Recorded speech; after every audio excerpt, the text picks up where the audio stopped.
Okay, awesome. Welcome to our SL63 AMG 2009 with 15,000 miles driving video. I'm closing the window so you can hear me better. First off, let's start. This is a 6.3 liter V8 naturally aspirated engine that's making 516 horsepower, I think, or 500 even-ish. This car is an absolute monster. It is the, I guess, second to ultimate Mercedes SL. The other SL being the SL63, but in 09 the SL63 was the SL65 Black Series. So if you have an 09 SL65, the Black Series are selling for $500,000 now. So that's quite out of the ballpark. This one is still in reasonable price points. This is directly lower than that SL. This is the SL63 from that year, so one model lower. This is naturally aspirated V8, of course, the biggest naturally aspirated V8 that they made. Cool part about this naturally aspirated V8, the major problem, which is head bolts failing, has been remedied on this car. There's a $9,000 receipt since the last Bring a Trailer auction. There's been about $10,000 to $15,000 in preventative maintenance and improvements done to this vehicle. Nothing that was mechanical, no failures, but all those improvements were done to make this car a better vehicle. They were not done to fix any issues, so they were preventative repairs. I am going to maybe turn on the AC. Okay, we will get that later. Okay, in the meantime, we are going to show them the interior, which is kind of awesome. Show them the glass roof, show them the interior, I'll show them. So you pretty much have a fully glass cockpit. You open this and it's like literally all glass around you, which is definitely an awesome feature. Outside of that, you have your panoramic glass roof, which is an awesome feature. You got your paddle shifters on the steering wheel. You got the upgraded carbon fiber steering wheel with the giant paddle shifters, which is definitely an upgrade for this. We got our sport mode suspension and our AMG mode, which I'm turning on both. I'm just going to turn on the AMG mode. So here we go. And then I'm going to leave on traction control because we do not need to die today. Outside of that, you got your sport settings here, so we're going to leave it in sport mode. You got your suspension settings here, also raising, lowering the suspension. You got your push to start button. In addition, you got your paddle shifters here. And I should be making a turn here. The guy behind me is going to get frustrated momentarily, but we'll go now. Okay. When you put this thing in sport mode, it's an absolute beast. I think it has an MCT transmission, which is very different from the previous generation transmissions. Huge upgrade in terms of that. The steering wheel adjusts up, down, forward, and back, so I'm going to get myself in a comfortable seated position. Talking about the seats, you got lumbar adjustments that work phenomenal on the bottom of the seats. You got massaging seats as well. In addition to that, you got cooled seats, heated seats, multi-levels, so 3 heating, 2 cooling, and then you also have a heated headrest, so that blows hot air at your neck. You have various seating adjustments, so if you're looking for a comfy car, I don't think you can get more seating options than this vehicle offers. I don't think there's anything out there that offers more seating options. You literally can sit however you want to sit. I'm going to open a little window.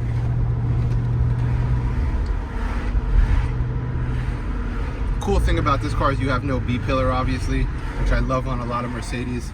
So you have 2 windows with no B-pillar, so you drop that second window, you just got a full openness here, which is also seen on the CL500, which we'll have coming up in a few days. That's definitely a cool feature. On this specific car, we have a ton of upgrades. We can start with the carbon fiber everywhere on the interior. Carbon fiber trim here, carbon fiber doors inserts, carbon fiber mirror inserts. You got a ton of carbon fiber options here. You have Alcantara headliner. You got the carbon fiber steering wheel. In addition to, you got 2 keys here. What else do we have? Oh, specifically on this car, there is radar jammer and also radar warning, which is over here. I'm not super familiar on how it works, so I'm not going to mess with it. But that is another feature you have on this car. Outside of that, I don't know what else there is to have one. I think we're all good in terms of everything else. We'll just give you a drive so you can get the experience of driving this vehicle. The SLs are some of my favorite cars out there. This one being probably the nicest SL I've ever had. So definitely a pleasure to drive. You can see the power pickup. We're gonna let it shift itself, and then afterwards I'll put it in a manual mode and give it a couple shifts so you guys can see how that works also. But in the interim, we'll leave it how it is now. exhaust sounds absolutely awesome. I think there's a difference by pressing AMG versus pressing Sport, so let's see what AMG does. Wow, that sounds good. Okay, this is an unbelievable experience. I'm gonna put in Sport suspension though, because that's more fun. Uh-oh, I shut off ESP. Don't do that, turn ESP on. Okay. We're just putting the suspension in Sport mode, which is what I wanted to do. Wow, this car drives great. I'm gonna close this. Okay, so in terms of driving experience, car is super tight, drives absolutely straight, crazy amount of power on tap. I'll give it a little run here. Ridiculously fast. Engine sounds super great. The exhaust sounds phenomenal as well. There's no nonsense with the 6.3 liter naturally aspirated AMG hand-built V8. Don't know that it gets any better than this. What else do we got here? I think that's all you gotta see really. You got parking sensors, which isn't super exciting.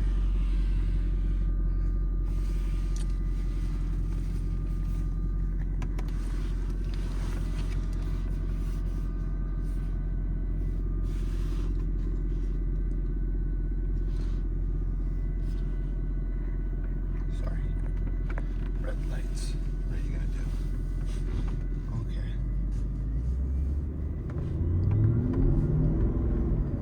You got no lights on the dash. No messages on the dash. Oil temperature, mileage 15,161. Sorry, 661.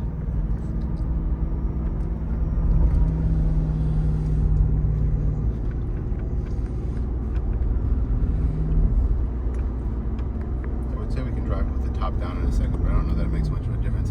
I'm gonna throw it in manual shifting mode just for the fun. Now you're in manual shifting mode, we'll go through the gears. We're in third gear right now. So I'm gonna shift down. That's second gear. Shifts are very quick. Shift down again. Engine revs when you shift down, which is also awesome. This guy's driving an 8 Series BMW maybe, or a 4 Series with the ugly grille. I can't tell it's a 4 Series with an ugly grille. This car is just so far ahead of its time. It's absolutely wild. It's also a beast. It feels super great when you drive it. Engine runs flawlessly. Shifts are super quick and smooth. I want to say it's an MCT transmission again, which is an upgraded transmission which shifts very quickly. But I don't quote me on that. Just read the Bring a Trailer description. They will get it right if I'm wrong. But there's no way this is the old transmission that Mercedes was bringing out, the 5-speed that used to go in the SL65. This feels very different than that transmission. What else is there to say? Not much else. Just enjoy the driving experience. Handles superbly.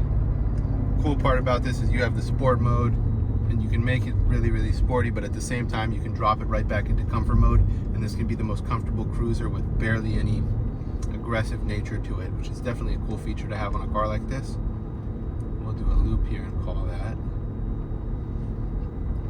So, that's a downshift. Another downshift. They sound great. Turning radius is super reasonable.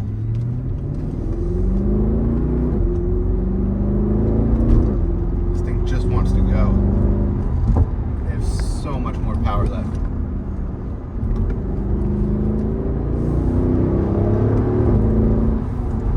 Oh, that is a fun car.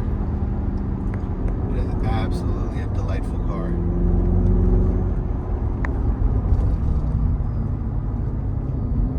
Super planted, super comfortable, ridiculously quick. We're in third gear and there's just so much low end torque. It's absolutely wild. I'm not going to get it over 4,000 RPM, but from what I understand, these engines scream all the way up to 65, 7,000 RPM, and they only get more powerful as you go up in the RPMs. So peak power is at probably like 6,000 RPM, I want to guess. So we're never going to get anywhere near that right now, because we'd be going well over 60, 80 miles an hour on back roads. But it's all there. Definitely a fun driving experience. I feel like that's the third time we've seen him today.